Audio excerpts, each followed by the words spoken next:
Gayle King, she liked Caitlin Clark. Gayle King, friend of Oprah. Gayle King, now the former host with Charles Barkley on a show on CNN, but Gayle King, an African American. She liked what she liked, and she's standing on business. What am I talking about? I'm talking about Caitlin Clark. I'm talking about Gayle King liked Caitlin Clark. She watched the television. She liked Caitlin Clark. Yeah, I understand that she's African American. I understand that Dawn Staley, who Caitlin Clark competed against, is African American. But African Americans can't stop being racist, and it's driving them crazy that little white girls and little big fat white boys, Jokic, are dominating the NBA and the WNBA and college women's basketball, and more importantly, the conversation about basketball. It's driving some crazy. Ex-criminal Steven Jackson, who tries so hard to be something, and Steven Jackson is a wannabe civil rights activist, a wannabe Black Lives Matter guy. But when he lived next to Tony Dungy, he was criminal/gun guy. Dungy has great stories about the ridiculousness of Steven Jackson. Well, he's revoking. Yes, he is. He's revoking Gayle King's black card. Yeah, that's right. Over her fandom of Caitlin Clark, asserting that King owed Dawn Staley, African-American woman, her support because they're both black women, and Clark is not.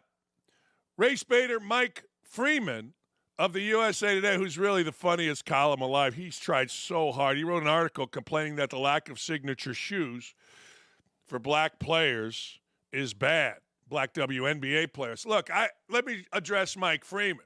You can bitch, whine, and moan. You can cry, complain, bring all the statistics you want, talk about Asia Wilson and everybody else. But it don't matter. Nike stands on business. That's right. And it's good business to Caitlin Clark business. You can write an article. You can write 15 articles. You can march. You can protest. I don't think anybody's going to let you burn cities down anymore, but you can do all the stuff you want to do, Mike Freeman, and it ain't going to help you. Because Caitlin Clark's popularity is off the charts. It's not even close. She sold more jerseys already than the entire history of the WNBA. She sold more jerseys already than the Dallas Cowboys did. It don't matter what you write, what you protest, what you do. Nike's going to stand on business. They always have. They always will. Nike figured out that Michael Jordan was the man before Michael Jordan was really the man. They stand on business. And it doesn't matter how many WNBA African-American women were given contracts. It doesn't matter how many white WNBA players were given contract. Nike stands on business. And the business is good, Mike Freeman. Write your articles.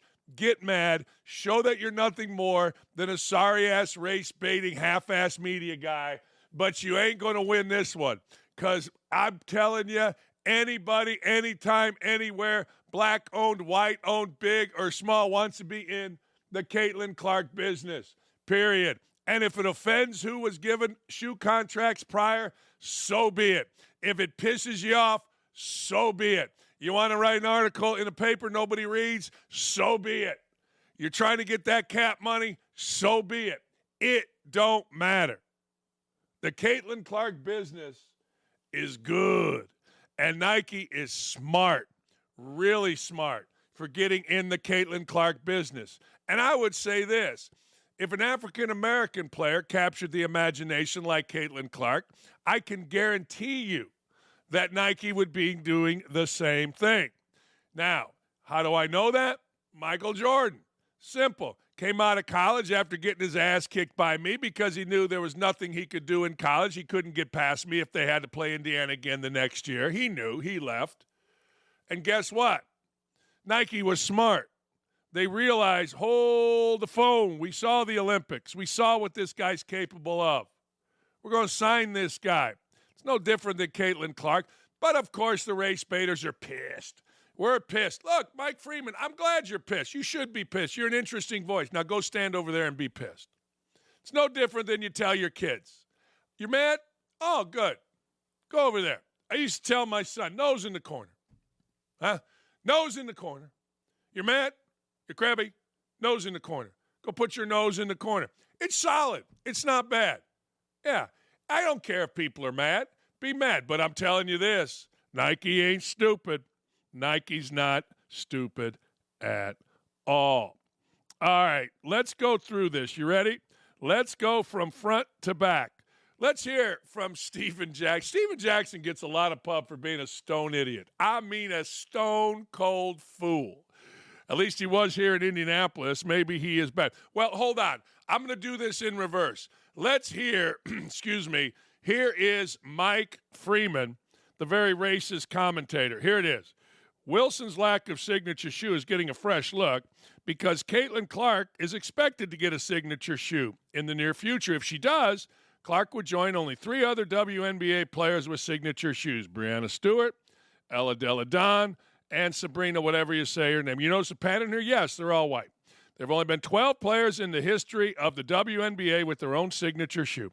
In the past, so now he's making a point for us. I guess we're us, right? Isn't that what we're supposed to do? White against black, isn't that what he wants? He's making a point for the white guy. The only white woman to hold, in the past, almost every signature shoe from 1995 to 2011 belonged to a black woman. And Mike's pissed about it. Mike ain't happy. And I'm telling you, it's no different than anybody else. The black folks are pissed that a white woman is dominating the sport, that a white dude is dominating the sport. Not all. Some. The guys that make money off of complaining, off of race baiting. So Mike is saying, thank you, from 95 to 2011, every signature shoe belonged to black women. The fact that only white women hold the power of signature shoes now as the WNBA enters its most high-profile and prosperous phase shows how black women are being ignored in a league that they dominate. Really? Does it really? Well, maybe it does. I don't know what to tell you. I don't know. Doesn't seem like it does. Seems like everybody's going to go out there and play. It's amazing how the shoe deal makes everybody crazy. But to Mike's point, I mean, from 95 to 2011, WNBA, Nike stood on business. Business was about the African-American WNBA player. Now it's not. Well, what are you going to do? Was it racist when every shoe was for an African-American lady? Of course not. Best players get shoes. This is such a stupid conversation. This is such a childish conversation, but I love it. Honest to God. So now Mike is always saying it's us against them. And that's not the way we're supposed to be. It's supposed to be all of us. We're supposed to be one. We're supposed to judge people by the content of their character, not the color of their skin. So we and us against them and those is just wrong. But that's Mike Freeman. What else is he going to write about? I mean, he's about this tall, this skinny, has never played a sport. What the hell is Mike Freeman going to write about? The intricacies of a man-to-man offense? The coaching strategy? I mean, Mike's never done anything. I'm not even sure he can wipe his ass with both hands. But hey, good for Mike. He's got us talking about him. And he made our point.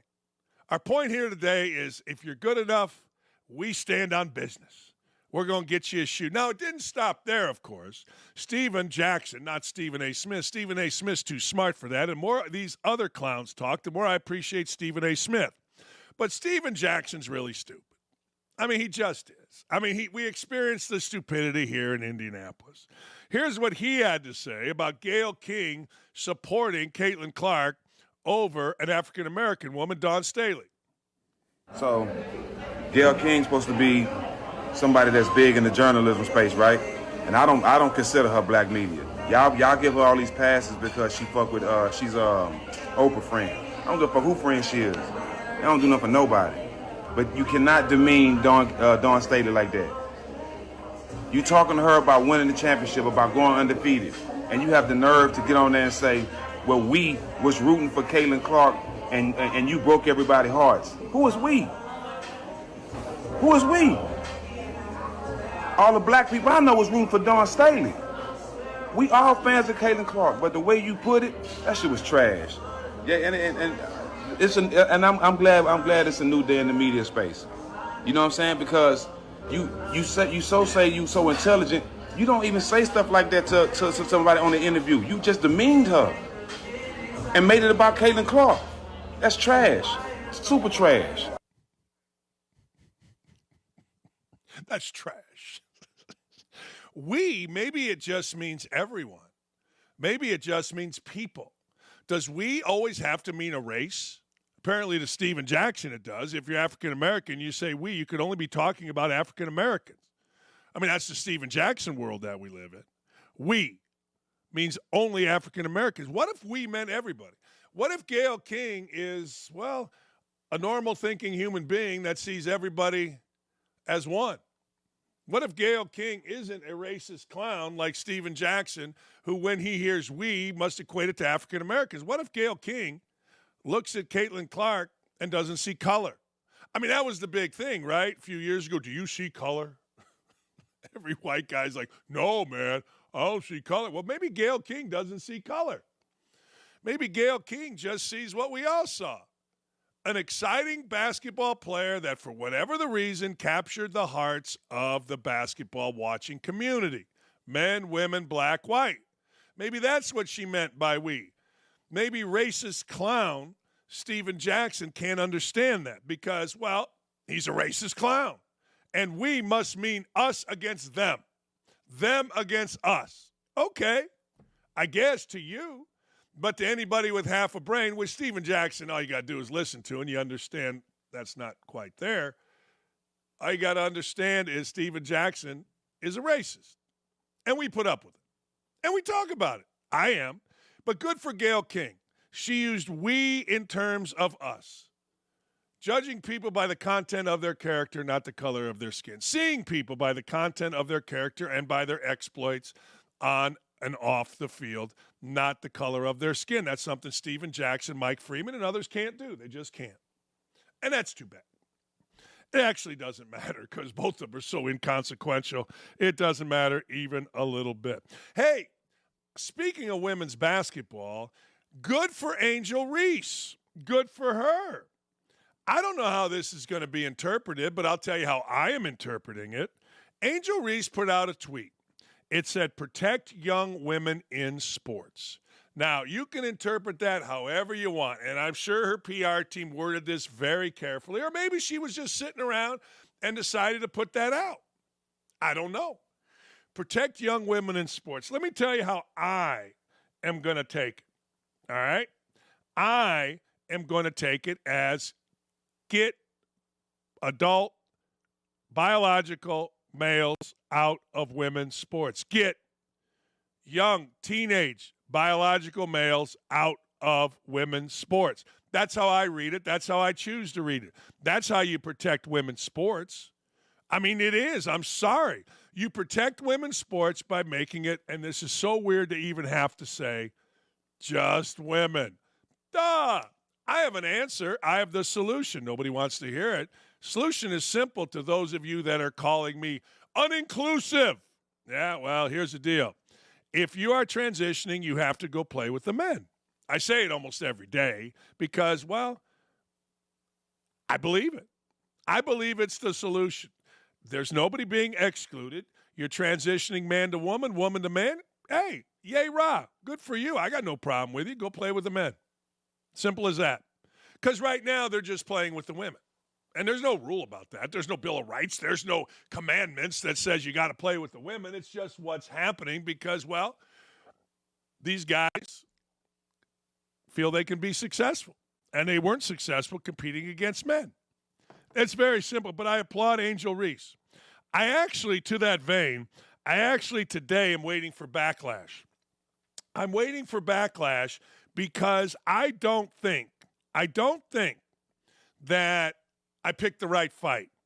Muffet McGraw, who is the legendary coach at Notre Dame, in fact, they put a statue of her. She won national championship. She's talking to Senator Braun, who's running for election in Indiana. She puts out, yes, Senator Braun, you and Trump did have the country rolling backwards, she said. You rolled back women's rights, civil rights, soon senior rights when you take away Medicare. What are you talking about? We need a leader who will move us forward and protect all of our rights. FYI, BLM is not a terrorist group. Really? What is it? Really? It's a money-making group for whoever's leading it. That's for damn sure. All right, Muffet McGraw. Everybody, women's rights. Why? Because Muffet's in charge at a Catholic university, wants babies killed? Civil rights, how so? Senior rights when you take away Medicare. Next thing you know, she's going to be saying our democracy is at stake. Muffet McGraw. I asked her, I said, this has to be a parody or a paid-for ad or just plain stupidity. Hey, Coach, should biological men be allowed to compete in women's basketball? Also, Coach, what's a woman? See, I prefer young women standing up. The oldies, they had a chance to stand up and probably did in their time. But now they're too afraid. They're too afraid that their legacy will be crushed if they say, well, of course, biological men shouldn't compete against women. Of course, people transitioning shouldn't all compete against women. They should compete against men. And Muffet, what is a woman? Now, Muffet's very smart, and it's probably dumb of me, but I got tired of reading it. I just got tired of reading it. Angel Reese is standing up for women. Angel Reese is standing up for young women. And she knows because she went through it. Opportunities are there. There's never been more opportunities than there are right now, right this moment, for women in sports. Women's sports is hot. Women's sports is rolling. Volleyball had 80-some thousand people in Memorial Stadium at Nebraska. Biggest crowd ever. Softball is one of the rising stars at ESPN and on Fox in terms of viewership. Women's basketball, we know about. The WNBA had record crowd or record viewers for its draft, for crying out loud. I mean, who really ever cared about the WNBA draft? Ticket sales, at least here in Indianapolis, are through the roof. Venues are being changed so that they can fit more people. I mean, it is absolutely going crazy. Nuts. And now's the perfect time for the Muffet McGraws. Now's the perfect time for the Angel Reese, the Caitlin Clarks to stand up like the people ahead of them did, like the Lucy Harrises back in the day did, the Pearl Moores did, the Ann Donovans did, the Carol Hutchins did in softball. I mean, as recently, my wife's not that old, but she had to move from Ohio to Michigan to be able to play softball. They didn't even have softball in Ohio high school. How about that? I mean, she's a young woman. Now's the time. And good for Angel Reese. Now's the time. If Caitlin Clark came out, sure, it would cause her to lose a few fans. All right. So what? The greatest leaders, the greatest heroes of our sporting world always lost a few fans doing certain things. Muhammad Ali lost a ton of fans. I mean, that's the way it goes. Look, if you want to be liked, sell ice cream. If you want to be a leader, don't worry about being liked. And good for Angel Reese. I look at it as she is standing up for her sport, for women in her sport, and particularly young women. Last thing on this. You know, somebody said, well, there are only 100 women transitioning or men transitioning to women playing in NCAA sports. Well, that's 100 opportunities lost for real women. That's it. There's the Muffet McGraw piece. You and Trump did have this country rolling backwards. You rolled back women's rights. Why? Because why? Why? Because you can't kill babies? Civil rights. Everybody says that. Civil rights were rolled. Which ones? And, of course, senior rights when you take away Medicare. Dude had 4 years. He never took away Medicare. Never took away Social Security. Let me guess, the next thing is going to be Trump's going to get us into a civil war. I mean, our democracy is at stake, Muffet. We need a leader who will move us forward and protect all of our rights. Well, of course we do. And if you don't think BLM is a terrorist group, God bless you. I mean, we're allowed to say it now. We weren't allowed to say it then. We didn't know. And now with cities that have been burned down, you got to at least question. So anyway, what is a woman, Muffet McGraw? Should biological women be allowed to participate in men's sports? I'll let you know if she responds. Or should biological men be allowed to participate in women's sports? I'll let you know if and when she responds. I don't anticipate it. But if you're going to get in the political world, let's talk. I mean, let's just have a conversation and see what the hell happens. Charles Barkley. Charles Barkley reacts to Jontay Porter. Jontay Porter was the dummy, the brother of Michael Porter Jr., who decided not only to bet on himself, he bet against himself as well. He bet on his team, he bet against his team, and he provided information to known gamblers. That's the 5 spot, baby. That's 5 and dime right there.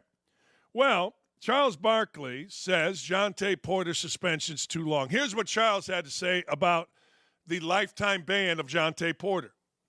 I wish, because he's such a young kid, I want to make it clear. I understand why they did it, and rightfully so. But I wish they had said, okay, 5 years, something like that, to give him another chance.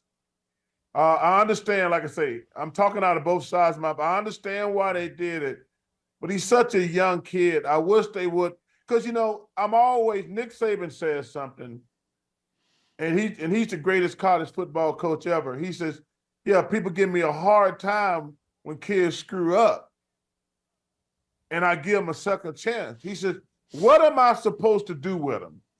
Am I supposed to throw them out in the trash and wonder what's going to happen for them the rest of their life? And he does, and I always tell him I admire him because, we all did stuff when we were young and dumb. And he says, I'm not going to throw an 18, 19-year-old kid out in the trash and say, good luck the rest of your life. Yeah. I'm going to punish him. We're going to punish him, and we're going to give him a second chance.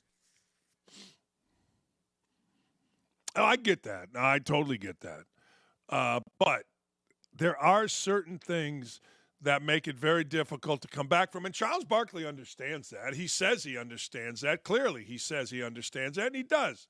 I mean, Charles Barkley been in more locker rooms than anybody. He's been around the sport forever, and he understands that every locker room says, don't bet on it. If you do, it's a lifetime ban. But it is an interesting reaction. And, one of the things that would be interesting, let's just go this route with Jontay Porter and Charles Barkley. Let's say that they did give him a 5-year ban. Now, there's a couple things that have to come into play here. One, in 5 years, he's got to keep himself good enough to play in the NBA, which means he's going to have to try to find a way to play somewhere else. Now, I don't know, maybe China. Everybody seems to go to China to play, or everybody seems to go to Taiwan, or everybody seems to go to Asia to play, or the Philippines, one of the two. Maybe he could do that. I don't know. Could he get himself in condition? Could he get himself good enough to keep playing? Then the second thing is, actually there's three things. Second thing is someone would have to sign him.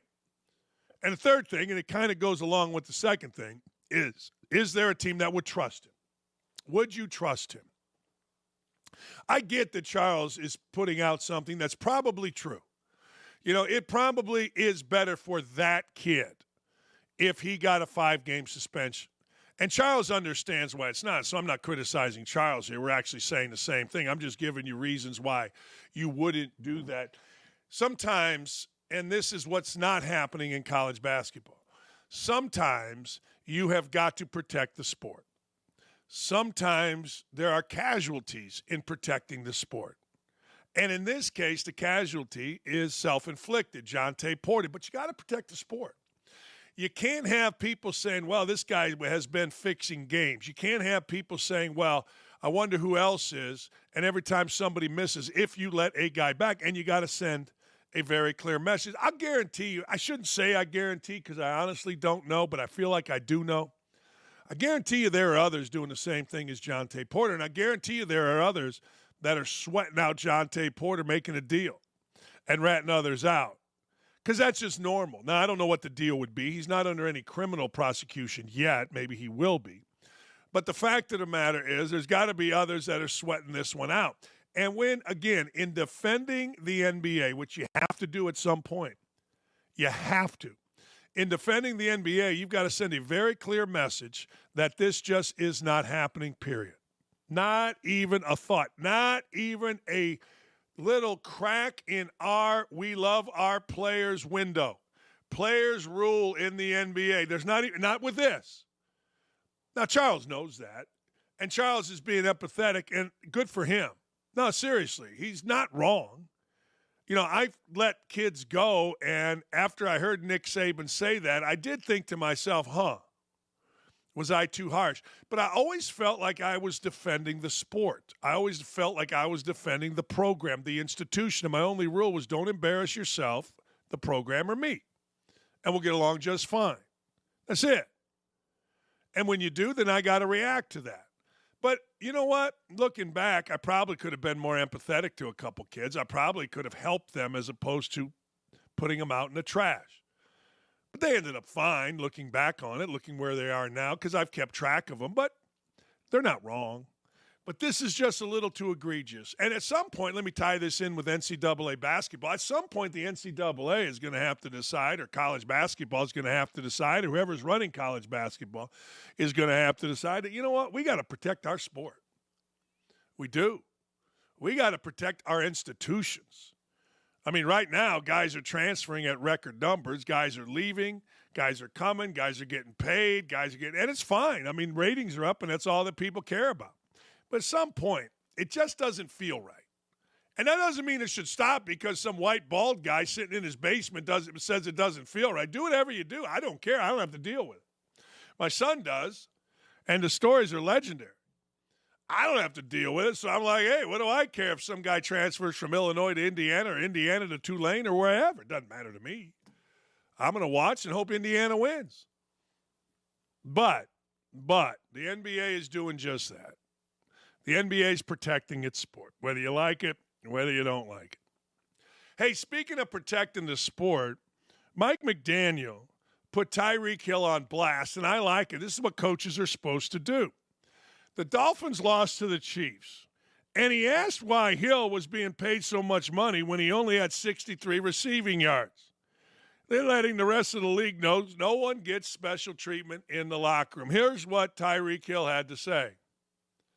From the meeting room with the coaches calling you out in front of other guys, because a lot of guys aren't used to that. A lot of guys aren't used to sitting inside of a meeting room, being the best player on their team their whole entire life, and then a coach saying, bro, you suck this play, you ever had somebody say that to you? Oh, yeah, this year, Miami Dolphins. You know what I'm saying? Like, the player against Snead, the Chiefs, everybody see this player against the Chiefs, one him into the floor, he called me out. He like, Reek, bro, you supposed to be the best player in the league, and you got this guy putting hands all over you like that.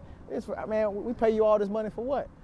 And for me, I love that because I'm gonna take that to heart, and I'm gonna get better from it. That'll never happen again to me in my life, man. You feel me? If a motherfucker not hold me accountable, I feel like I'm not gonna be able to get better. You know what I'm saying? Like, obviously the coaches can bypass that. You know what I'm saying? And just be like, he'll get better from it. But if he not saying nothing, like, the other guys in the locker room, they gonna look at it as, oh, if Reek can do it, I can do it, and that's not getting the team better. I need everybody to get better, bro. You know what I'm saying? Baby brother Waddle, I got him up under my wing trying to teach him. I'm like, bro, he adult. I want everybody to get paid, bro. He adult. Everybody too. deserve it, bro. There you go. I mean, I've always said everybody wants to be coached. Everybody wants to be led. They do. Like, people that coach scared, I have no respect for. And there's so many of that, at least in college basketball. I mean, how many times have you seen a guy make 5 turnovers and the coach is over there like a clown clapping? I mean, honest to God, you're like, what are you doing clapping? What are you, turning the lights on and off? The clapper. What do you got the clap? What are you doing? Now, Tyreek Hill isn't wrong, and good for Tyreek Hill. Now, I don't know if that's real, because here's the deal. Every single guy that plays sports after the fact acts like they're the toughest guy in the building. They act like they're the Undertaker. Oh, man, coach used to rip me, and I loved it. It didn't bother me. Yeah, really? All right, but at the time, you were crying like a baby. You were sulking like a little school kid. I mean, just stop it. I don't know how many times when I worked at ESPN, I said, man, there's no sulking in basketball. Quit sulking. The guys go to the bench, coach gets on their backside, and next thing you know, they're sulking. There's no sulking in sports. Stop it, stupid. But guys are always heroes. Guys are always superheroes after the fact. I wonder if Tyreek Hill really did feel that way. I always question it because I got my brains ripped by Bob Knight. I did. I didn't like it. Who the hell likes it? I mean, I wasn't, like, embarrassed because it was in front of the other guys. That really didn't bother me. I'm like, hey, everybody in this locker room is going to get ripped, but you don't like it. But now, after the fact, everybody, I stood up to him. I did that. Okay. I don't know. But I do. If Tyreek Hill actually felt that way, then that's pretty good. And that's really good because he's not wrong. He's not wrong. You know what the NBA has? Whether it's older guys whining at each other, which we see all over the place now. I don't know what in the hell's going on, but Isaiah and Michael and everybody's all upset from 30, 40 years ago. And I'm thinking to myself, dude, get over it. Springsteen wrote a song called Glory Days. Get over it, will you, please? I mean, damn. But we don't. The NBA is the king of childish stuff. The NBA, I think everybody wants to do what Barkley and Shaq are doing, the old NBA players. And Bird, I think they all want to get in commercials. Like, commercials, man, I tell you what, you see Bird, you see Barkley, Magic's in some, and you see Shaq. I mean, they're taking all the young guys' money. So these older guys, well, they're involved in battling each other still, reviving memories of the Bad Boys or reviving memories of Showtime or the Jordan rules or whatever it is. Well, it's no different with modern players. Modern players, oh, man. And this goes back to Rudy Gobert. Rudy Gobert and others, including Frederick Weiss. Frederick Weiss is the guy that played in the NBA, was a first-round pick by the Knicks. He's the guy who famously got dunked on by Carter. What the hell is his car? Vince Carter. Dunked on famously. He calls dirty guy, Joel Embiid, a dirty guy for his decision to play with Team USA over the French. Again, just a petty argument. I consider this boy a great player as much as he is a dirty guy. I hate him for the things that he did. What'd he do? What the hell did he do? I think he doesn't have any respect for France and also for all the people who are asking for a French passport and don't get it. And under the pretext that he is a great athlete, he got it. I find it scandalous, meaning Embiid got a passport when apparently he didn't deserve one. It's embarrassing. I don't care about his excuses because they are words, and his words mean nothing. Yeah, I'm just telling you, man, people in the NBA, ex-players like Weiss or others, they just got to have arguments. So Embiid wants to play for the United States. All right. I mean, if he's eligible, you play for who the hell you want to play for. Who cares? I don't understand the dirty guy stuff. What does that mean? He doesn't shower? He plays dirty? I don't know. It's interesting and fascinating, but it's a broader issue. Man, the NBA has all these little battles. I don't know. I think in the NFL, all those little battles get solved with hand-to-hand combat on the field. Don't they? I mean, I don't remember guys shunning each other or publicly ripping each other or guys like Jordan calling Isaiah a blank hole and all that other stuff. I don't remember this in the NFL. Actually, maybe I haven't paid attention, but I don't remember it in hockey. It seems like sports where you physically go at each other, I don't know, it seems like after the fact you go a little MMA where everybody kind of has respect for each other. But the NBA, we got old guys chiming in. We got young guys arguing. I mean, Gutcha Capesta, my eyes are burning. I don't even know what that saying means, and I hope it's not racist or sexist in any way, but somebody's been saying it forever, which I don't know, whatever. So if I did, I apologize. But I don't know what dirty guy means. Joel Embiid, to me, I don't know, seems like a guy who's a pretty good guy. Seems like a guy who's a great player, although he got lost last night. I didn't think he was going to get a shot up. I mean, he's holding the ball, and then he kind of flips it up, and he's got this glazed look over his face like he don't even know where the hell he is. That was very weird last night, and the Flying Knicks were there last night, and they had to see it. But anyway, long story short, the NBA's crazy with that kind of stuff, just crazy. Hey, good for Robert Kraft. We talked about this yesterday. He released a statement saying that he will no longer donate to Columbia University until the school begins to protect Jewish students. Hell, they wouldn't even let a teacher get through yesterday, a Jewish teacher going to teach class. Protesters were fighting, police were called, and Columbia's president is being asked to step down amid calls for her not, or amid allegations or whatever the hell you want to call it, for her not protecting Jewish students. This anti-Semitism is complete and total bullshit. Excuse my language. It is. It's crazy, it's garbage, and it's got to stop. And here's Robert Kraft's statement on this, and good for Robert Kraft. Robert Kraft is one of Columbia's biggest donors. It was through the full academic scholarship Columbia gave me that I was able to attend college and get my start in life. And for that, I have been tremendously grateful. However, the school I love so much, the one that welcomed me and provided me with so much opportunity, is no longer the institution I recognize. I'm deeply saddened at the virulent hate that continues to grow on campus and throughout our country. I'm no longer confident that Columbia can protect its students and staff, and I'm not comfortable supporting the university until corrective action is taken. It's my hope that Columbia and its leadership will stand up to this hate by ending these protests immediately and will work to earn back the respect and trust many of us have lost faith in this institution. It is my hope that in this difficult time, the Kraft Center at Columbia will serve as a source of security and safety for all Jewish students and faculty on campus who want to gather peacefully to practice their religion, to be together and to be welcomed. Robert Kraft.